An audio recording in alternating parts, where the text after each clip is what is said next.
सोचिए जरा, हमारी शरीर के अंदर ना एक ऐसा खुफिया, एक ऐसा ऑटोमेटिक कंट्रोल सिस्टम है जो हमारे सारे काम पर्दे के पीछे से चलाता रहता है। आज चलिए शरीर के इसी ऑटो पायलट की दुनिया में एक गहरी डुबकी लगाते हैं। हम सब ने ये महसूस किया है ना, किसी बड़ी प्रेजेंटेशन से पहले दिल का जोर जोर से धड़कना या फिर घबराहट में हथेलियों पर पसीना आना। ये होता तो है, पर कभी सोचा है कि इसके पीछे का साइंस क्या है? ये सब होता क्यों है? देखिए, इसका जवाब इस बात में छिपा है कि ये सब ना हमारी मर्जी से होता ही नहीं है। ये पूरी तरह से ऑटोमेटिक है और इसे कंट्रोल करता है एक खास सिस्टम, एक ऐसा सिस्टम जो 24 घंटे 7 दिन काम करता है, चाहे हम जाग रहे हों या सो रहे हों। और पता है इस सिस्टम का नाम क्या है? इसका नाम है ऑटोनॉमिक नर्वस सिस्टम, शॉर्ट में कहें तो ANS। अब इसे समझने का सबसे आसान तरीका है इसे अपने शरीर का ऑटो पायलट मान लेना।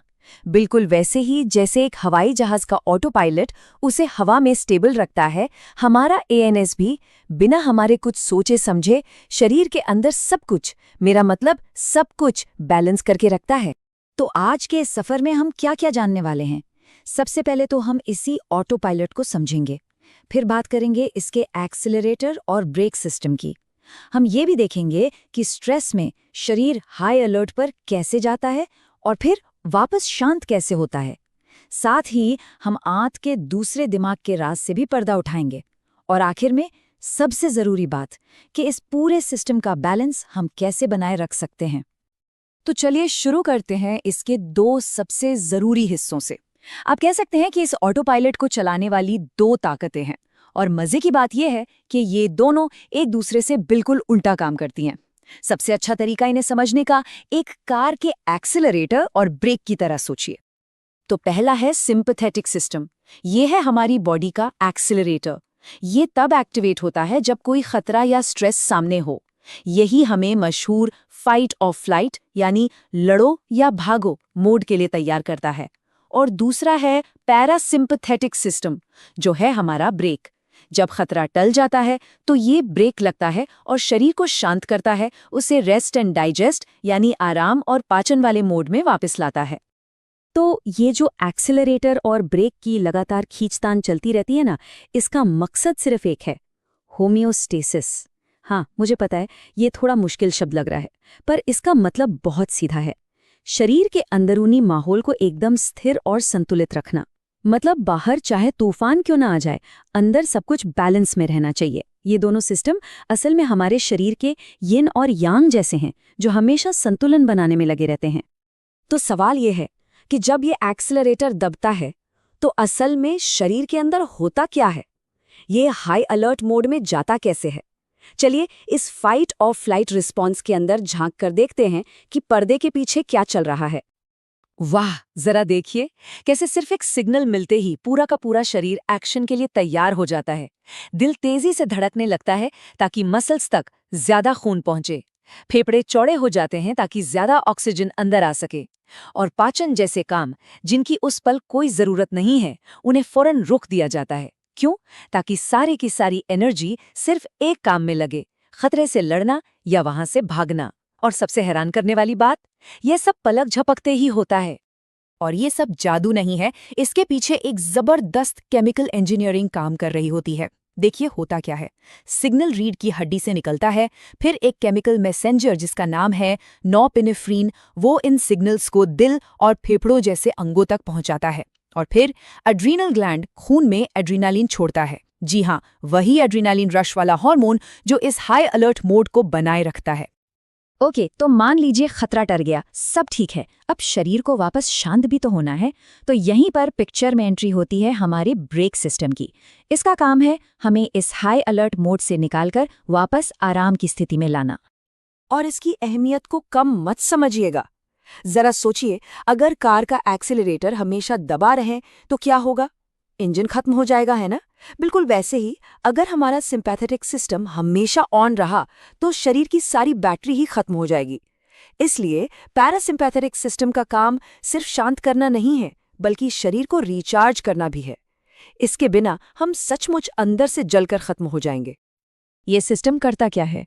ये एक्सीलरेटर ने जो कुछ भी किया था उस सबको उल्टा कर देता है। दिल की धड़कन धीमी हो जाती है, सांसें गहरी और आरामदायक हो जाती हैं और पाचन तंत्र को सिग्नल मिल जाता है कि चलो भाई, अब तुम अपना काम फिर से शुरू कर सकते हो। और इस पूरे काम के लिए इसका अपना खास केमिकल मैसेंजर है जिसका नाम है एसिटाइल कोलाइन। तो ठीक है, हमने एक्सीलरेटर और ब्रेक की कहानी तो समझ ली, पर इस कहानी में एक और सीक्रेट प्लेयर है, एक ऐसा छुपा हुआ खिलाड़ी जो इतना ज्यादा जरूरी है कि उसे शरीर का दूसरा दिमाग तक कहा जाता है।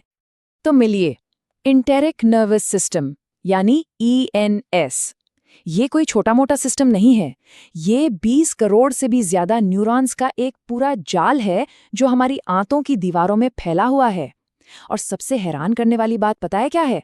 ये इतना स्मार्ट है, इतना इंडिपेंडेंट है कि पाचन जैसे मुश्किल काम करने के लिए इसे हमारे सिर वाले दिमाग से परमिशन लेने की जरूरत ही नहीं है।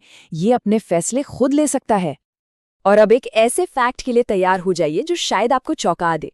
हमारे शरीर का लगभग 95% सेरोटोनिन, जी हाँ, वही सेरोटोनिन जिसे हैप्पी हार्मोन भी कहते हैं और जो हमारे मूड को अच्छा रखता है, वो दिमाग में नहीं बल्कि हमारी आंतों में बनता है। इससे आप अंदाजा लगा सकते हैं कि हमारे पेट और हमारे दिमाग का कनेक्शन कितना कितना गहरा है। और हाँ, ये कनेक्शन कोई वन वे स्ट्रीट नहीं है। हमारा ये दूसरा दिमाग यानी हमारी आंतें वेगस नर्व नाम के एक सुपर हाईवे के जरिए लगातार हमारे मेन दिमाग को जानकारी भेजती रहती हैं। वो जो हम कहते हैं ना कि घबराहट में पेट में तितलियां उड़ रही हैं, वो सिर्फ एक कहावत नहीं है, वो असल में हमारे पेट और दिमाग के बीच हो रही इसी बातचीत का एक जीता जागता सबूत है।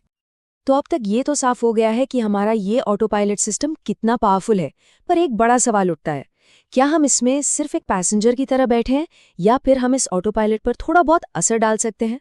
और अच्छी खबर ये है कि हाँ, बिल्कुल डाल सकते हैं। देखिए, आज की भागदौड़ भरी जिंदगी में होता क्या है कि हमारा एक्सेलरेटर अक्सर दबा ही रहता है। लगातार स्ट्रेस की वजह से ये संतुलन बिगड़ जाता है और शरीर पर वेयर एंड टेयर मतलब टूट-फूट बढ़ने लगती है। लेकिन हम जानबूझकर अपनी मर्जी से कुछ ऐसे काम कर सकते हैं जो हमारे ब्रेक को एक्टिवेट करें और इस बिगड़े हुए संतुलन को वापस पटरी पर लाएं। तो ये तरीके हैं कौन से? चलिए देखते हैं। सबसे पहले गहरी और धीमी सांसें लेना। ये हमारे ब्रेक सिस्टम को एक्टिवेट करने का शायद सबसे तेज और आसान तरीका है।